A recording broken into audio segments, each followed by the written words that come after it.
This is the Greg Bedard Patriots Podcast with Nick Cattles. Hey everybody, welcome into the Greg Bedard Patriots Podcast. I'm Greg Bedard, no Nick Cattles next to me.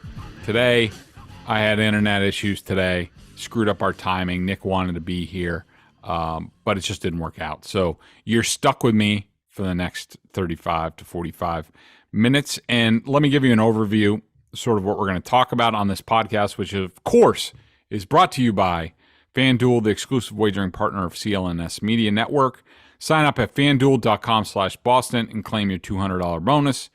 And also AG1 from Athletic Greens, where you get 75 high-quality vitamins, minerals, whole food source ingredients, probiotics, and adaptogens to help you start your day right. Mother's Day's coming up. Father's Day's coming up. I'm telling you, AG1, looking for something to give them AG1. They'll love you all year long. I'm telling you, you won't regret it. So in this podcast, we're going to talk largely about what Bill O'Brien, Jerod Mayo had to say, Matt Groh, as well. A little Juju Smith-Schuster talk. I watched some film on him the other day. I'll be writing him up for BSJ with 3 games worth of coaches film where I'm pointing some things out during the course of it. That's good stuff, and that's worth your. I'll also be doing that with Mike Gesicki and also the 2 offensive tackles together, Riley Reif, Calvin Anderson, sort of 3 installments on the free agents right before we get going on the draft stuff, which Kevin Field has been killing it over at BSJ with his draft coverage. I mean, he knows exactly what the Patriots are looking for. When I read through his stuff and I'm like, yep. I mean, I don't really need to say anything. I mean, I will in terms of guys that I like. People will remember that last year I loved Tariq Woolen on film, and I was like, take a flyer on this guy, 3rd or 4th round. Guess what? Seahawks did it, and they got a big bang for that. So we will be talking a little Juju Smith-Schuster. And sort of like the overarching thing is in this is, now that we're getting going, and we do have the draft left. I mean, I don't think anybody out there thinks the Patriots are going to rock anybody's world in terms of what they get in the draft. I mean, I'm sure they're going to get good players. The last couple of drafts have been pretty good, and they'll get good players. Some of them will contribute, some of them won't. But are they going to materially change the direction of the Patriots? I mean, last year, Cole Strange started every game. Jack Jones had pick sixes and did really well before he got suspended. Marcus Jones had touchdowns. And the Patriots went from 10-7 to 8-9. Again, we know it's not about that. It was about something else.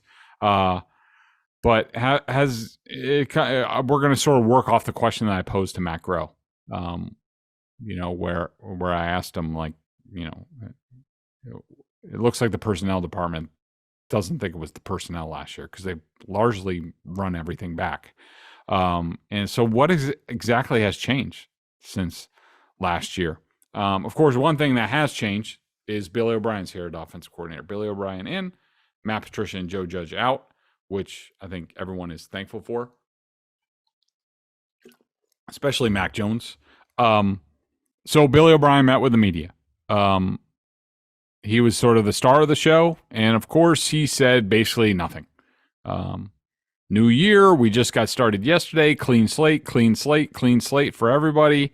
Didn't mention Mac Jones by name, which, my guys at Felger and Maz have made a big deal out of, and, we'll get to that in a second. But there's a couple things I wanted to point out about, my reaction to what Billy O'Brien had to say. He was very tight-lipped about offensive changes, which I was disappointed in. Both myself and Tom Curran first, and then I followed up. We're asking sort of about differences, what we're going to see. What are we going to see? Is it going to be that much different than what we saw last time he was here? I asked him a question about, like, you've had a lot of different experiences since living here. He was a head coach. He coached Deshaun Watson, who's different than any other Patriots quarterback probably ever. And then he was in the college game, and which is, very different. And Coach Bryce Young and is it going to look different than what we saw last time? And he didn't answer the question. And, I'm not expecting a breakdown. I'm not expecting any secrets, but, if he would have said, yeah, the bones are still the same, which I think is true. I think the bones of the system is the same, and there might be a little bit more window dressing to it, which I don't think is a huge deal. But if he said that, or like, look, I've learned a lot of tricks in my time away, and I think you're gonna notice that pretty early on. Can't wait to get excited with the guys. I mean, that doesn't tell anybody anything. So I'm surprised that they didn't do that. That he didn't do that. I didn't love his question about that. I thought he could have been a little bit more informative. I know he can be more informative than that, and he was not. I will say, the lack of addressing Mac Jones by name, I don't think is a huge deal. I think it is noteworthy. I do think that you put everything together, from the way Bill has talked about Mac Jones, the quote-unquote trade reports, Bill O'Brien, and I don't think you can rule out something wacky from Belichick, even though I think Kraft would be like, you can resign. We have Jerod Mayo here ready to go, and Billy O'Brien. We're just fine, Bill. Like, you're not trading Mac Jones. He's the quarterback. If you want to quit, you can quit. I don't think it'll come to that, but I think that would be the reaction. If this were any other team, any other city, the way they have talked about Mac Jones, it's absolutely true that you would say something's up. Something, they're either trading him, cutting him, trading up to draft a quarterback, like all that stuff. Again, if this was any other place, it's not any other place. And that's sort of like my second point on this is you can't compare. And I heard, my guys talking about this the other day. Tony Maz and Felger, were saying, when Doug Peterson got hired or met the media for the first time, did he, of course he said a lot of glowing things about Trevor Lawrence. When Todd Monken was hired by the Ravens as offensive coordinator, even though Lamar Jackson was a free agent, he talked about Lamar Jackson because they know the chances are he's going to be there. And what Monken does from a college background, it helps take their passing game to a new level. So, and here's the difference between those other places. And, you could talk about any place. At those other places, it's about the quarterbacks. It's about the players. I mean, when you hire a new quarterback, a new coach like Doug Peterson after Urban Meyer, the whole thing with a number one overall pick, the whole job interview is about what are you doing with that quarterback? Because he's not going anywhere for 5 years or at least 3 years. And he was the number one overall pick, so he's not going anywhere. And he was the consensus number one overall pick. So it's, how are you going to fix this guy? And that's the most important thing to that team. When Todd Monken interviews with Harbaugh, about their offense, it's how do you fix our passing game? And how do you get more out of Lamar Jackson in the passing game? How do we get more creative and productive in the passing game? So that's what his whole job interview is about. I mean, when Bill O'Brien, but here's the difference. When Bill O'Brien gets hired by the quarterbacks, when Bill O'Brien gets hired by the Patriots, first of all, I don't even think there was an interview. He was the only offensive coordinator interviewed. I don't care about Sean Jefferson or Adrian Clem or any of these guys. They're not real choices. Especially after what happened last year. It was just Billy O'Brien. And Bill knows him, and he knows of his coaching, and he knows this and that, and people who are close with him, like Josh McDaniels. And so there was probably no interview. And they certainly didn't talk about, so what are you going to do about Mac? Bill knows what Billy's going to do. When you come and interview for the Patriots, maybe when Tom was here, but again, they didn't interview anybody. They just graduated people up. It's not about the players here. It's not about the quarterback. It's about servicing Bill Belichick. Every other place you're servicing the quarterback or a special player, a franchise type player. First of all, the Patriots don't have one outside of Matthew Judon. And second of all, it's about servicing Bill Belichick. All those guys know it. They're coming here to work with Bill. The players are immaterial. And so when Bill O'Brien gets in front of the media, he's not going to talk about Mac Jones like Doug Peterson did about Trevor Lawrence, because the jobs are materially different. One is serving a franchise quarterback, and that's how he got the job on his plan for the franchise quarterback. Here, you're servicing the 71-year-old head coach because he needs to hear that stuff.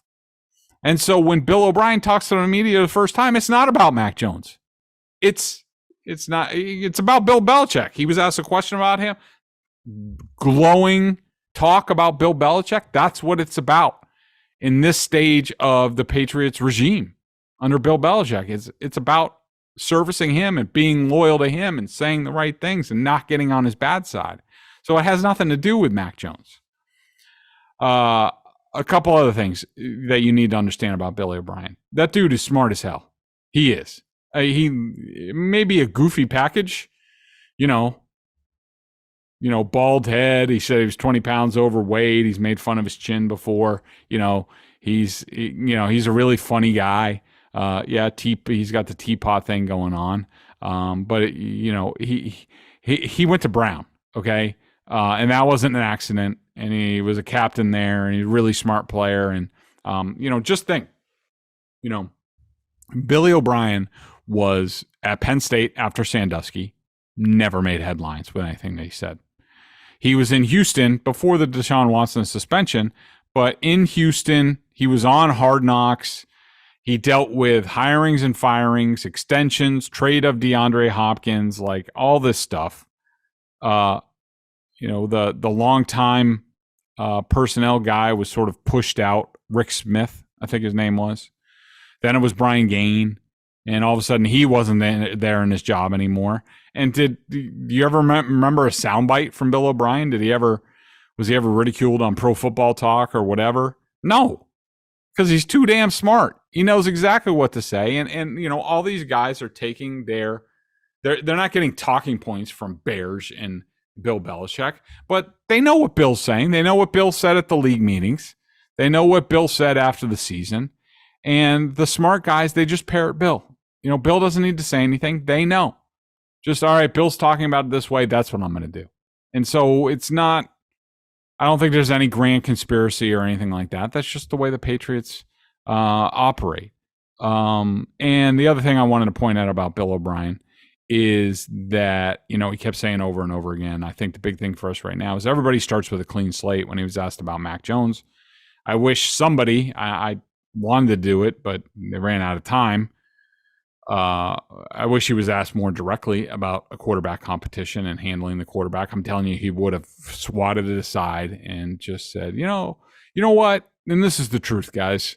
Everybody's competing every day. We're just trying to get better, and I'm just trying to create an offense and, make sure the players, he would do something like that. But, sometimes the question, needs to be asked. And O'Brien also pointed out that, it wasn't until 2 days ago that he could have a conversation with Mac Jones. I've told you this months ago when it was made a big deal out of that Mac Jones wasn't around yet. And I told you the rules prohibit it, and you can stomp your feet and you can whine about it and cry about it all you want. But it's the truth, and nobody's missing anything. And I don't care what happened 20 years ago and this and that. It's a different time. And plus, what you also have to understand is the offense that the Patriots are putting in, everybody's starting from the same spot. And so they need to learn. Everybody needs to learn going forward. It makes no sense. It makes no difference if the quarterback is ahead on things. And plus, Mac Jones knows what's going on, because the bones of this offense, the bones of the scheme are going to be the same sort of foundation that he had under Josh McDaniels. So he already knows that. He's just picking up where he left off, but you can't leave everybody else behind, including rookies that will be coming in once the draft happens. So it's not a big deal. Don't listen to people who are hysterical about this. It doesn't matter. Okay? They'll be fine. No one's falling behind. No one's costing anybody games. It's not about April. Okay? It's about July and August and then September. And they have plenty of time to get what they need done. And Bill O'Brien will make sure that they do. We will be back in just 1 second. Like I told you earlier, Mother's Day is coming up, Father's Day is coming up, and I'm sure your wife husband, dad, mom, like all this stuff, all the people that matter to you. I'm sure you're like, oh, what the hell am I going to get them this year? I got them X, Y, and Z in previous years. They have everything anyways. I'll tell you what to get them. What you should do is go to athleticgreens.com/Bedard and check out AG1 from Athletic Greens. I'm telling you, give them the gift of health. And I'm telling you, and I'm being forward with you, they will thank you for the next year. You buy them a year supply of this stuff and they will thank you. Okay. So what is this stuff? With one delicious scoop of AG1, you're absorbing 75 high-quality vitamins, minerals, whole food source ingredients, probiotics, and adaptogens to help you start your day right. This special blend of ingredients supports your gut health, your nervous system, your immune system, your energy, recovery, focus, aging, all the things you're looking for. I'm telling you, you take it first thing in the morning on an empty stomach, and all of a sudden you get this jolt, and you get energy, you get focus, your memory's better. I'm telling you, it makes a difference. I take it first thing in the morning. It's now part of my morning routine. I'd be lost without it. I love how it contains less than 1 gram of sugar, no GMOs, no nasty chemicals or artificial anything. It tastes clean. It is clean. You know, not all this processed stuff that you get, like even when you get one of those multivitamin pills. Like, no. Like, that stuff is gross. This stuff is clean. I'm telling you, it'll make a difference. Right now, it's time to reclaim your health and arm your immune system with convenient daily nutrition. It's just 1 scoop in a cup of water every day. That's it. No need for a million different pills and supplements to look out for your health. To make it easy, Athletic Greens is going to give you a free 1-year supply of immune supporting vitamin D and 5 free travel packs with your first purchase. All you have to do is visit athleticgreens.com/Bedard, Bedard. Again, that's athleticgreens.com/Bedard to take ownership over your health and pick up the ultimate daily nutritional insurance. You know, help a brother out. Help me and Nick out. Go there. I'm telling you, buy a month, buy 6 months, whatever. Give it to somebody. Give it to yourself. And I'm telling you, I've heard from people on Twitter. They will say, Greg, I'm glad I listened to you. I feel so much better. I'm better at work. You know, I get better sleep, all this stuff. It's all from AG1. So again, help us out on that. Okay. Now, last year,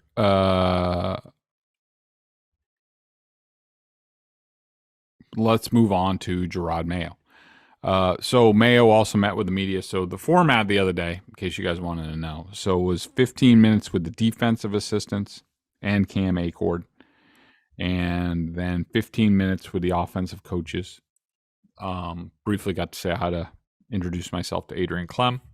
But I just listened to Bill O'Brien the whole time because that's obviously the most important thing. And, you know, Mayo was the second biggest star, you know, because of course he's still here. Turned down the Carolina Panthers interview. He was asked about that and other things. You know, he was asked about, does he have a title? Does he have business cards? He says, I don't have a title yet, and I don't have any business cards. Is your role different? Yeah, there are some things that they allow me to participate in. I'm not exactly sure, you know, about the role. That's a BB question. What were some of the things that were different? Well, I was in some of the interviews during the interview process, which was a great experience for me. The offensive line interviews and also the offensive coordinator, it was good. And about, you know, why he passed on head coaching interview opportunities. Yeah, it's a great question. You know, I would say, first of all, my family's here. Second of all, I will say I love it here in Boston. Pretty much was raised here at this point. I came here in 2008. It'll take a lot for me to leave, but this is where I want to be. I feel the same way from the coaching staff and also from the Kraft family. So, you know, look, he also, the other also headline was roles aren't changing, that Steve Belichick is going to continue to call plays. He said, you know, why fix what isn't broke? You know, I still believe that, I think that the Krafts walked up right to the line about talking about being the heir apparent and you're next, or, you know, just hold tight. Bill's only got a year or 2 or 3 left. You're like, you're next. Don't go anywhere. You're next. I don't think they told him that, but I think they walked right up to it. basically. I think that's the only way you turn down a head coaching opportunity. There's some chatter that his agent thought that it was a token interview with the Panthers. I know it was not. From my sources there, they were very serious about Mayo. I don't like passing on head coaching opportunities, but if he's basically been told with a wink and a nod by the Crafts, like, you're next, sit tight, we don't want you going anywhere. And, look, this could blow up in Bill's face again. He hasn't made any changes, hasn't made any additions. If we have a losing record, he's out and you're up. So don't go anywhere, because I think you want to be here. We want you to be here. So I still think that's the way that they're going.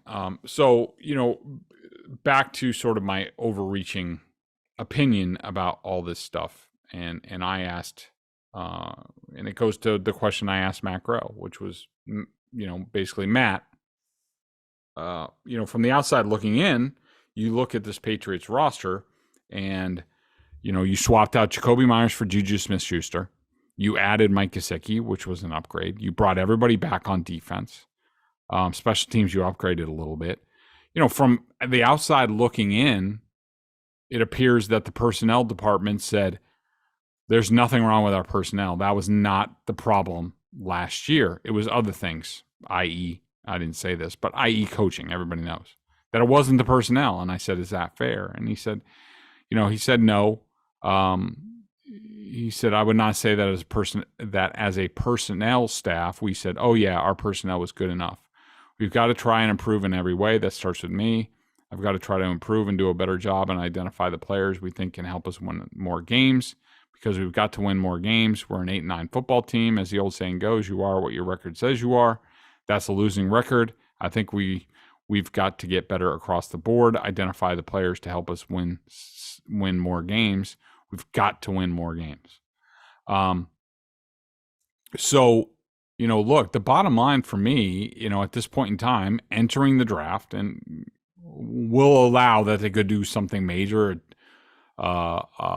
player for draft pick trade, something during the draft, or trade up in the draft. I mean, it could happen. But the snapshot right now is the Patriots are basically the same team. And I'll get into Juju Smith-Schuster in a second. Gesicki is obviously an upgrade over Juju Smith. That's not very hard. But the defense is the same. It was limited against good quarterbacks and good offenses. The Patriots, of their 8 wins, 7 were against backup quarterbacks. And they haven't added to the team this year. They've largely just run it back. And Bill O'Brien obviously is the big poker chip that, he's the big difference in terms of what they're doing. And that will be an upgrade. But how big of an upgrade? And again, with the backup quarterback thing, I don't think you can just say, well, they're 8 wins, so they're going to get 2 or 3 games better. Not with going up against healthy quarterbacks, plus the schedule, which Sharp Football, Warren Sharp, I saw his chapter on the Patriots sort of draft preview, and he has the difficulty of schedule for every team, and the Patriots are last by a good margin in terms of how difficult their schedule is. And so the Patriots could be better this year, and they could have 7 wins, and they could be a much better football team. So, look, the Bill O'Brien thing is good. He's going to help. Clem might help. At least Billy O'Brien's there to coach him up on, like, hey, we need to do this more. That's another thing that they missed last year. Coaches coaching the coaches. The coordinator needs to coach the position coaches on his side of the ball. But the defense is the same. The coaching staff is the same. Special teams to be better. And Joe Judge will get involved in that. But largely they not a lot has changed, and I don't know if that's good enough. Obviously, Bill and the personnel department at Bill's direction are telling you that the problem last year was the coaching and the quarterback not taking coaching. A combination of the two. Probably depends on how grumpy Bill is on what the percentages are. If he was really being honest, he would say it was the Patricia decision, all of it, and everything else is an offshoot of that. But that's the big question I have about this team right now. Let me tell you about FanDuel. Grand slams, no hitters, and double plays are back. And there's no better place to get in on the MLB action than FanDuel, America's #1 sportsbook, official partner of Major League Baseball. And new customers en masse can get in on the action with $200 in bonus bets guaranteed when you place your first $5 bet. Just sign up at FanDuel.com/Boston. Finally, you can bet all your favorite sports, from the money line to point spreads to players props and more. You can do it from anywhere. Your car, the bathroom, the bed, and guess what? Stanley Cup playoffs are going on. I'm watching it all the time. The Celtics are live, doing well, up 2-0 in their playoff series. You can bet on all this stuff. In-game betting, all that stuff. Makes it a little bit more fun, as long as you bet within your means. So bet now on an app that's safe, secure, and super easy to use. Don't miss your chance to get $200 in bonus bets, win or lose. Visit FanDuel.com/Boston and make every moment more. FanDuel, official partner of Major League Baseball. So, BSJ member question, $39.99. We cover all 4 major sports. Patrick Donnelly is our new Bruins guy. He's doing a great job during the playoffs. Really smart. We don't hold it against him that he went to BU, but he's doing a really nice job. And remember, I'm going to be doing some film stuff in the next couple days. Then once the draft happens, I'll break down every draft pick with some film analysis, and also my projection as far as the rookie timeline, what I see them doing, their role going forward. Also, you get draft coverage. I'll be in the comments doing a live blog during the draft, giving my opinion, what I'm hearing from NFL scouts, and only members can get that. You get my Q&As with all the writers every week.